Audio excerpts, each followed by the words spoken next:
Hello, everyone. Welcome back to AirWaves, the TWU Local 556 podcast.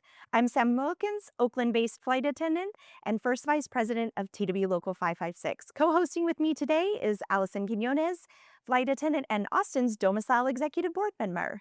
Hi, Sam. I'm excited to be on for episode 2. I listened to the first episode and wow, what a podcast. It was a good one. Yes, if you are out there and haven't already listened, please go back and listen to episode 1. Absolutely, because you can't miss the flight attendants that we featured from our airline's early days. Hearing their perspectives on how the job has changed since they started has been fascinating. And our union's early days, starting with the coat, that's crazy. It is, right? That gives such perspective to how far we have come today and what we can do when we stand together. Absolutely. So episode 2, we're keeping things moving with more fantastic topics. We're getting into something that we all deal with, whether we like it or not, difficult conversations. I will be joined by Kurtis Beggs from Professional Standards, who brings a lot of insight and practical guidance on how to handle those situations. Yes, we can all benefit from Kurtis's perspective, his experience, and his leadership. And after that, I will be sitting down with Marcy Vinyard, Dallas-based flight attendant and chair of the Grievance Committee, addressing a topic on the mind of so many: grievances. It's a very needed topic for sure. The grievance process is something that I get asked about a lot, and it's important for all of our members to know how it works, what to expect, and how the grievance team helps our members with our contract. Absolutely. Less guessing and more understanding. That's the goal. Exactly. All right, let's get into it. Have you ever walked off a flight or maybe just stepped away from a heated talk with a friend or family member and you immediately felt anger or regret? Maybe you stayed quiet to avoid making it a thing, only to let the frustration simmer. Or worse, you finally spoke up and the whole thing went sideways. We've all been there. Today, we're joined by someone who specializes in navigating those exact moments. As the head of the Professional Standards Committee at TWU Local 556, our guest is here to share the guidance we all need to stop avoiding the tough stuff and start mastering the art of difficult conversation.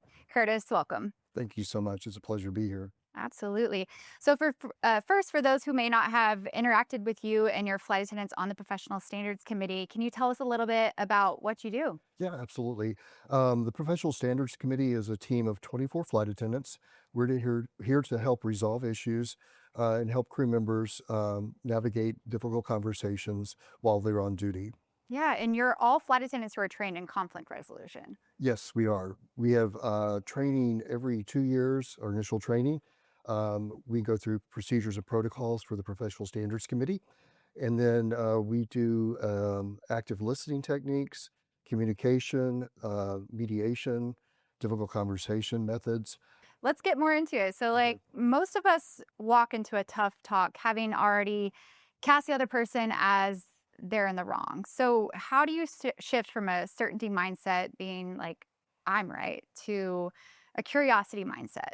Yeah, when you go into a conversation, you always want to go in with an open mind. We will have a preconceived notion that we're right.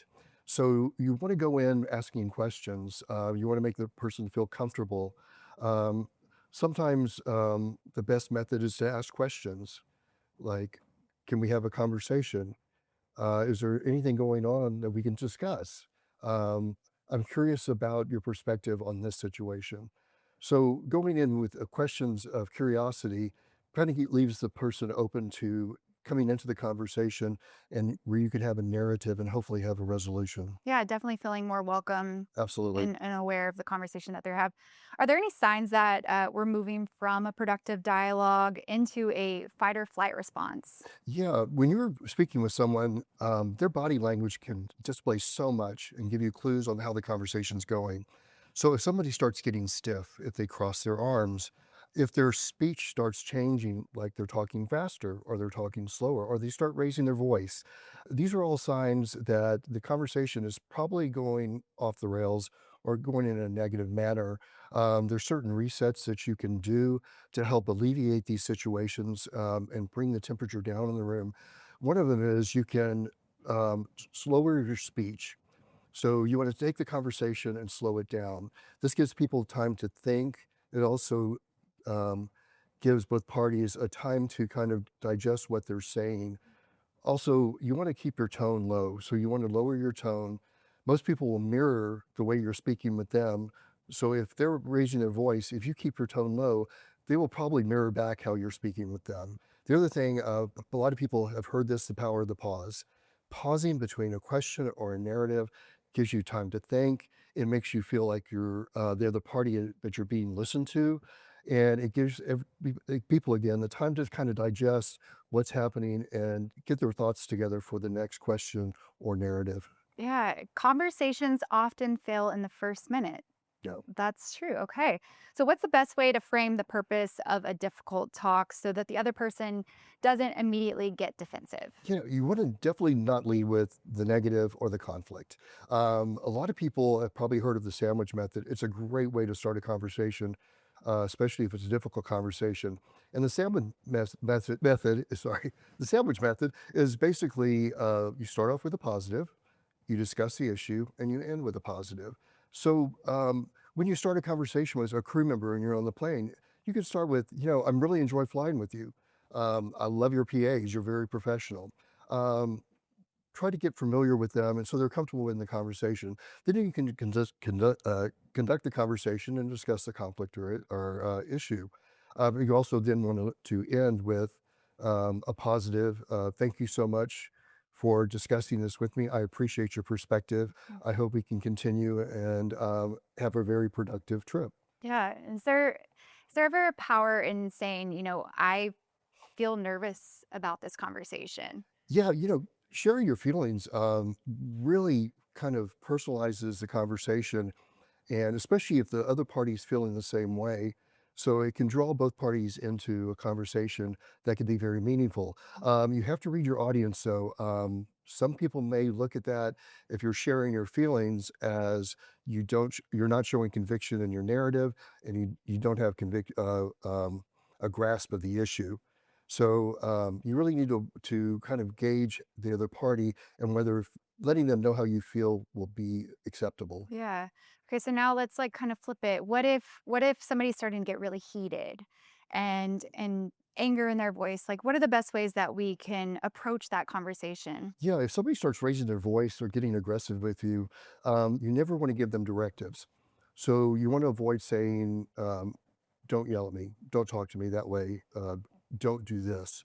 You want to lead with boundaries and which may be something like, I'd really like to have a productive conversation, but we need to both be respectful. If somebody's really going off the rails, getting personal, using language that's inappropriate, and maybe you need to shut down the conversation. It's one of my favorite is, I don't allow anyone to speak to me in this manner. Would you like to rephrase that so we can have a respectful conversation? They're going to give you the answer, and you'll know from that whether you can continue the conversation or not. Yeah, absolutely. I mean, we deal with it with passengers all the time. It's Absolutely. something that we're all somewhat trained in, but Yeah. that familiarity process is Right. more difficult Yeah, sometimes. this is a crew member. We're supposed to work as a team, but you don't always agree. But it's very uncomfortable when you don't agree. Absolutely. And so when you may be going round and round in circles, is there a way to try to leave the conversation, maybe to have an exit path off to? Yeah, you don't want to own the conflict of the situation, either party. So you want to gear the conversation and lead it down a pathway of either if it's a temporary resolution or at least a end game. So if you're on the plane and you're kind of having a circular conversation, you're not really getting anywhere into a real solution. You could always say, "Hey, I appreciate the conversation. I don't think we're making any progress. Can we revisit this at the end of the day?" Or, you know, I understand that the conversation is not going well. Can we agree to disagree and then get through the day? Yeah, It's okay to agree to disagree and close the conversation. absolutely. So you and the rest of the professional standards committee are all fantastic flight attendants. Can you talk a little bit about, what you can do for our members, how they can get in contact with you, what you will do for them? Yeah, absolutely. We can be reached at 214-640-4390, or you can also email us on the TWU website. It's professional standards at twu556.org. We are here to listen. We are working flight attendants just like you. I still fly. We are all out there. So we know what goes on. So have a conversation with us. We'll speak to all the parties involved. We'll get your buy-in. We'll go through resolutions, information that we can share with the other party. And we always get your buy-in and your consent to make sure that we can reach out to the other parties involved. We'll reach out to them, have a conversation, discuss the issue with them as well, come together with a mutual resolution, and so we can bring back civility and neutrality into the work group. Some of these conversations, it's just one conversation. Sometimes it's two or three. We're here to make sure that we get all the parties comfortable with the solution that we've come up with. Yeah, and I feel like a lot of people sometimes may be timid to try to approach you. Maybe they feel like they could get in trouble for a conversation. Is that something that they should fear? No, not at all. We are not an investigative process. We are here to have a conversation and help resolve conflicts. We are not a reporting mechanism for the company. The company has a buy-in with us, with the union and professional standards, that they want you to use us. We are here as a resource to keep things from out of the office. And the company wants you to use professional standards to keep things out of the office and keep things where they're not punitive. And so maybe not write an IR and instead approach Yeah, and see if we're able to talk things through and kind of bypass that, right? absolutely. You know, uh, an IR starts a company process. It's a fact-finding meeting or a boat meeting. People are called in, you're questioned, you get an inquiry on the conflict, and with the call to professional standards, we have conversations. You're speaking with a peer. We're not punitive. Our conversations are confidential, and we try to stay unbiased and we try to stay neutral. But we are going to use information that we have available through our FAM, our work rules and expectations, or our handbook to help people self-correct or educate people. So, nothing good comes from an IR.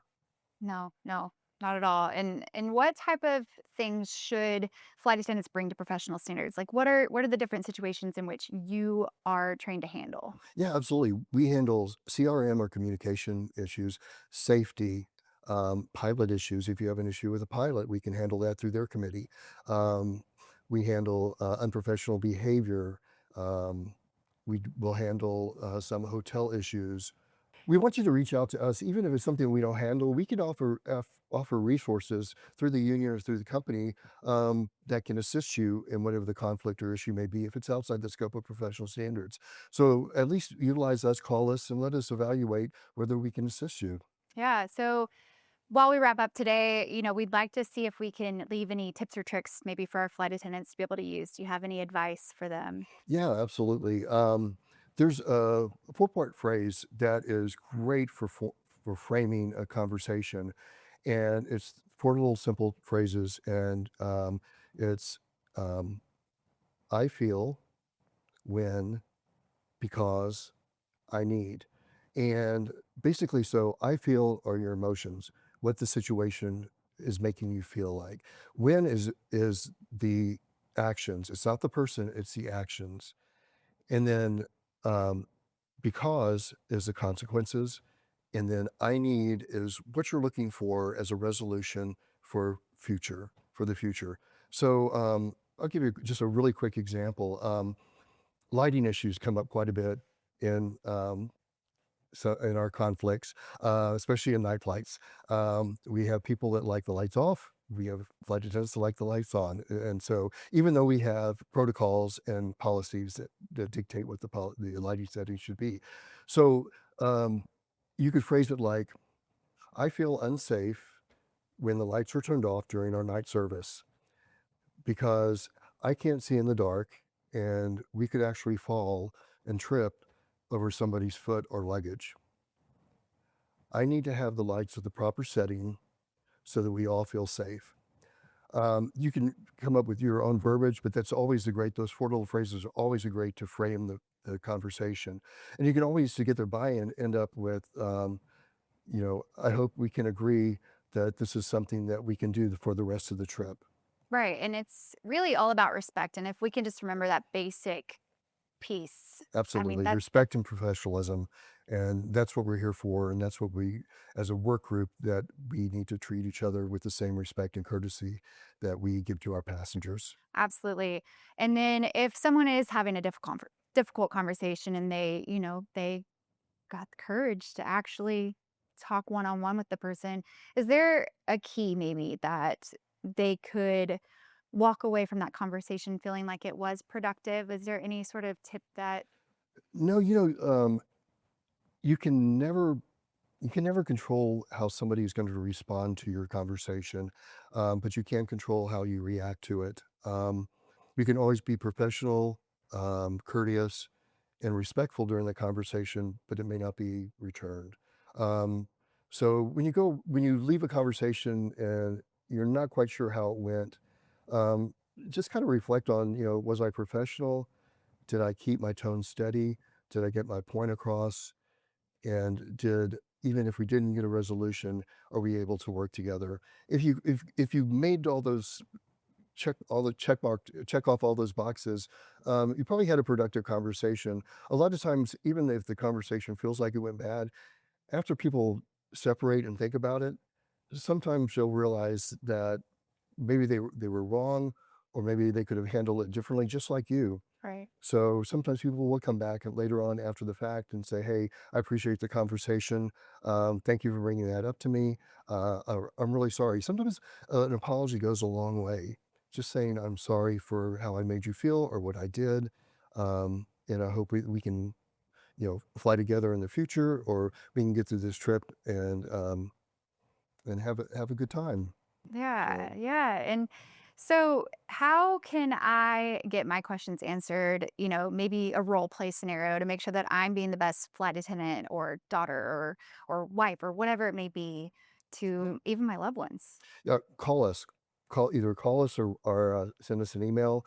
Our team is there to help you work these conversations. We love role playing. We give you ideas of how to start the conversation, how to end a conversation, and things to avoid. Um, so yeah, we're there for you. We want to help you resolve this conflict, whether it's in real time or after the fact. A lot of people are uncomfortable bringing it up while on duty, and that's completely understandable. You have a job to do and a task in hand. So sometimes it is uncomfortable to bring something up that's negative. That's where we come in. Give us a call. We can handle the situation after the fact. Yeah, and we have the best flight attendants in the industry. We know this, but there's always room for improvement, and there's fantastic resources like professional standards that do kind of help us elevate ourselves and be the best flight attendants that we can be. Cannot thank you enough for joining us today and talking through this amazing, fantastic resource that we have. Over to you, Sam. Hi, everyone. I'm here with Marcy Vinyard, chair of the Grievance Committee. They are the defenders of our contract and are on call for the 23,000 flight attendants to ensure that members are protected. The Grievance Committee is an important union tool for protecting what we have won in negotiations and the protections members enjoy every day. Hi, Marcy. Thanks for being here. Thank you for having me. All right, let's get into it. You've been doing grievance work since 2000. If you could transport yourself back to the year 2000, yourself back then, into the grievance department today, what would be the biggest shock in terms of how you handle cases? Well, I think back when I started union work in 2000 and was the grievance chair in 2000, obviously our membership was much smaller. We only had maybe 6,000 flight attendants compared to the 23,000 we have today. We were also doing everything very antiquated. Everything was on paper. We would fax our grievances over to the company via our fax machine.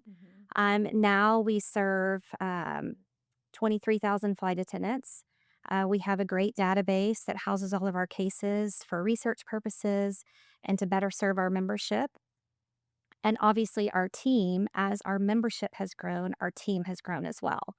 So back when we had, we were a small but mighty team back then. Now we are a team of about 20 that serve our flight attendants every day. You do a fantastic job. Thank you. At the end of the day, the Grievance Committee helps serve as guardians of the contract. For a member who has never been involved in a dispute, talk us through how it's determined if the situation was a contractual violation versus just having a really bad day on the jet. Well, I think what's important to know for flight attendants is, we file grievances, and there's two types of grievances that we may file. You can have a contractual grievance or you can have a discipline grievance. Obviously, that's what we want to. We want to protect our contract and uphold our contract, but we also want to protect our members from unjust discipline. Our contract, actually, in Article 19, says that the company cannot issue discipline or discharge without just cause. So, part of our responsibility as the union and as serving on the grievance team is to make sure that discipline it has been issued justly, and then also, of course, to make sure that the contract is being upheld and that there's been no violations of the contract.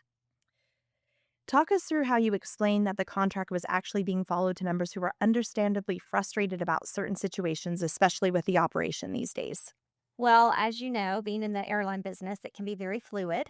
Sometimes the operation may not go as you hoped it would go, or when you check in for a trip, what you check in for may not be what you're actually going to end up flying. So that can be frustrating for our members. Maybe if your duty day had been extended, may not feel good to continue flying, but it doesn't necessarily mean it's a violation of the contract. So just sometimes educating members on that, what actually is a violation of the contract versus what you just may not like too much. That's part of also what we do on the grievance team. Yeah. And under the Railway Labor Act, I think this is something that's really familiar with people that understand the Railway Labor Act, which says what? Fly now, grieve later. Yes. When it comes to discipline, you often talk about just cause. Can you explain simply what that burden of proof looks like? Sure. I mean, anytime a flight attendant is issued discipline, obviously part of what we want to look at is did the company have the just cause to issue that discipline? And like I said earlier, that is outlined in our contract in Article 19. And so the company, when they are issuing discipline, they actually have the burden of proof. They have to prove that they have issued the discipline for just cause. And there's what we use to determine that is the 7 test of just cause, and we look at that and examine that to determine if the discipline has been issued correctly and justly, and if it hasn't, what's the remedy for that? That's a great explanation. And I think when people talk about the 7 tests of just cause, it's one that makes a lot of practical sense. And it actually was born from an arbitrator's decision where it basically said, like, you need to notify the employee that of the rule. You need to make sure that you equally enforce the rule. And that's where it's like critical for our union to hold management accountable, but also make sure that they are not disparately treating members to member. You have a hardworking team that serves alongside you, and they are very different in terms of seniority and geography. Some still also sit reserved. Tell us more about them. So our grievance team, they do amazing work, and our they're actually flight attendants. So when you call, or you use the chat feature to chat with one of our team members, you are actually getting an actual flight attendant. We are not a bot. We are flight attendants that are answering your questions, your contract questions, and any question that you actually may have. And so our flight attendants that serve on the grievance team, they range in seniority from 3 years to our most senior team member has been flying for 43 years. So we have a plethora of seniority on the team, as well as not only that, but we also represent multiple bases. So we have flight attendants that serve on the grievance team that represent bases from all over the system. Speaking of bots, so we're going to tell a little funny story here. So we had a member that I had encountered who claimed that we were using AI to answer questions. And actually, the flight attendant's name on the grievance team was Genesis, and he thought that that was a bot. But actually, it was a flight attendant, just like him, answering the questions. So I think it's really important because in this age of AI, our members are like, well, why don't we just have somebody answering that's a bot or AI? And the reality is that our contract is complex. And one of the things that we can do, and grievance team members do such a fantastic job of, is making sure that it's customizing the answer to the question the flight attendant is asking in the situation that they're in, because we face so many unique situations day in and day out. Absolutely. And there's no answer that's exactly the same. Every question that you may get on the grievance team is completely different. Could be different from the question that you just received prior. So it is very complex. And so we always want to make sure that we have line flying flight attendants that are answering those questions, that are answering the questions about the contract, answering the members' questions about discipline, or any other questions that they may just need some assistance with. Yeah, it's really a good rule of thumb to make sure that our members know that they should call the grievance team. If they have a question, it doesn't necessarily mean that it's going to end up in a grievance, but it's always really important to start there first. That's what your union is here for. But the members of the grievance team, they're not only a range of seniority and experience, but they really do take care of our members and make sure that our contract is enforced and we make sure that our members are protected. When we get a resolution to an arbitration, let's talk about what a settlement means. It's not always just black and white. It's not. It's not. And I think it's difficult sometimes with grievances. They can be very complex. And anytime we do get a settlement, it usually is a positive resolution for that flight attendant. Whether it is, if it's an individual flight attendant's discipline that they have aggrieved and the company has offered a settlement, we always want to make sure that that flight attendant is willing to accept that settlement. And if they are, then we consider that a positive resolution for that flight attendant. And it can kind of work a little bit the same way with a contractual grievance, where maybe there was a violation, but there's not an exact remedy of what that looks like for the company as far as a penalty outlined in our contract. And so therefore, if the company were to offer a settlement, obviously, if a flight attendant had filed that individual grievance, we would go back to them and say, is this an acceptable resolution for you as a settlement? We would always check with the flight attendant to make sure that they were willing to take that resolution. And sometimes that can be a long process. Do you want to talk a little bit about why it takes so long? The dispute resolution process that we have outlined in our contract is outlined in Article 19, the grievance procedure. It is a great process, but it is not a speedy process. Sometimes it can be a lengthy process. And really, part of what the grievance team does when they file those grievances, they're abiding by the contractual timeframes that are outlined in the contract. They're staying on top of those timeframes as the grievance works its way through the process, whether it's a contractual grievance or a discipline grievance. So there's different steps along the way for both grievances, both types of grievances. And so part of what the grievance team does is they administer that and make sure those timeframes are being met by both parties, the company and the union, and taking that grievance through that process. And again, it can be quite lengthy sometimes, but it is the process that we obviously have outlined in our contract. All right. If a flight attendant is on the fence about whether to reach out to the grievance committee today, what is your one piece of advice for them? They always should reach out. I would say always reach out. If you're not sure, the best thing to do is reach out. Our team is available. We are available 7 days a week, 365 days out of the year. Our chat feature is available from 8 a.m. to 10 p.m. Central, Monday through Friday, and then, of course, on Saturday, Sunday at 9 to 5 Central. Like I said, we're open 365 days a week. We're happy to serve our membership, and we are always here for the members should they need any assistance. Yeah, and the team for TW 556, I think the one thing that is really important for members to know is that they are always advocating. They are always fighting. And I think sometimes we don't see it. There's not a lot of promotion of what the grievance team does in a day-to-day basis, but it's critical work. It's not only about enforcing the contract, it's giving support.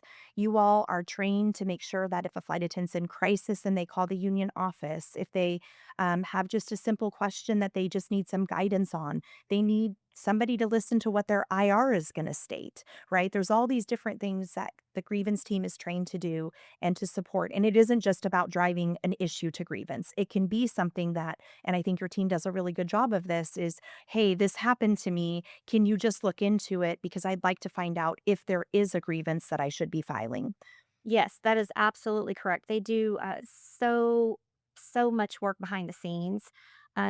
And then to your point, not just pushing everything to grievance, a lot of things they resolve prior to going to grievance, whether that is possibly getting a fact-finding meeting canceled after maybe more information has come to light, or a flight attendant has submitted that IR that they want us to review before they submit, or getting with in-flight scheduling research and having them research an issue and resolving an issue in the flight attendant's favor prior to filing. So yes, they do a lot of behind-the-scenes work, and they are a hardworking bunch of flight attendants, and they do an excellent job.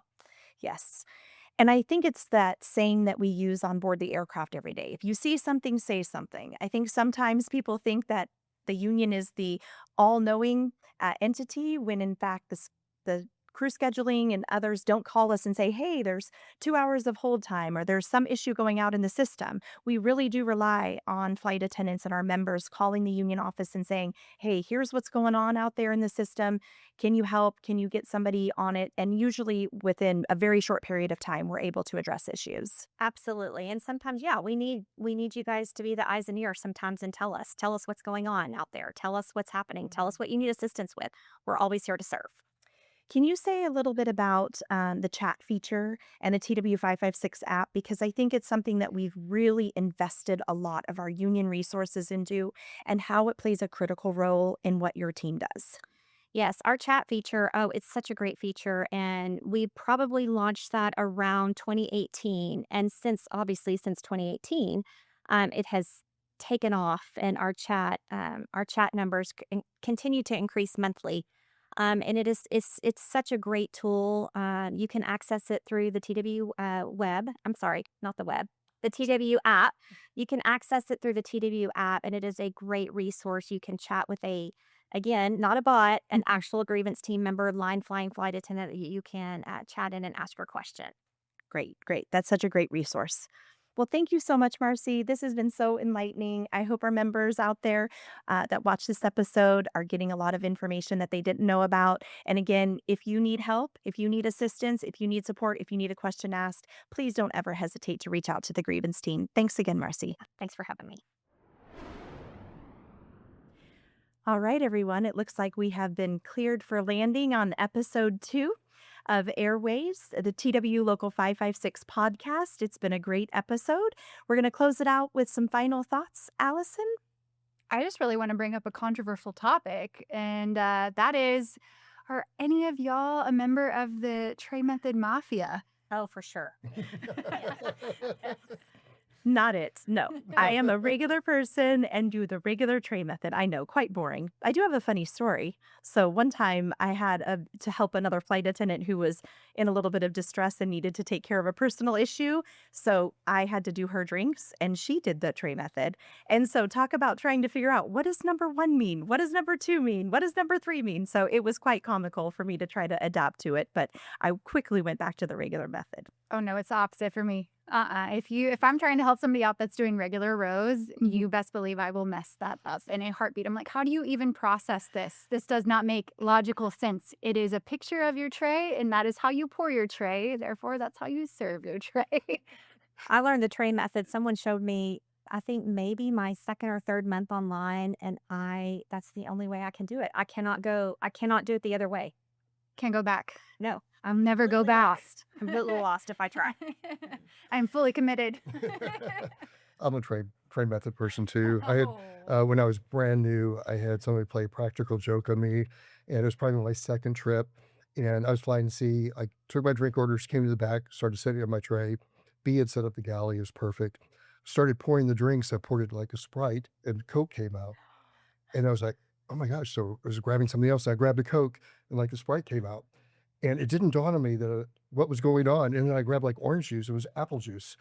And the bees started laughing. And I was so flustered. At least they redeemed themselves and they helped me get my drinks out because they had switched everything around.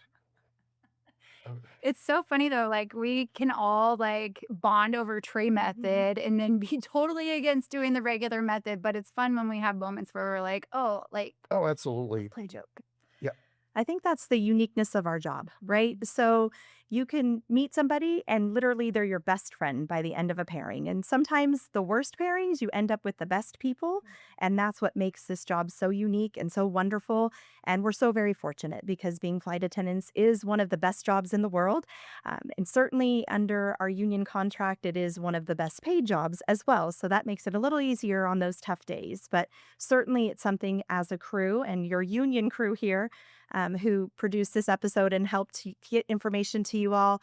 We are so glad that you joined us. Thank you so much for your time. making sure that you promote this out there with your fellow flight attendants, fellow members, because we want to get this information out. It's important. The things that we went over today, grievance, professional standards, all of this is very interconnected, right? We all are here, your union brothers and sisters and siblings, to provide you with information and try to get it to you in a way that you like, right? Sometimes we get information by reading it. Sometimes we get by listening to information. So we're so glad that you joined us all today. Any closing thoughts? Oh, just like what a great conversation. I'm just so excited about the new prospects of talking through some of the great offerings that we have as 556. It's a great time. It is. All right. Well, thank you guys so much for joining us. Again, this was episode number 2 of AirWaves, the TWU Local 556 podcast. Thanks for joining us.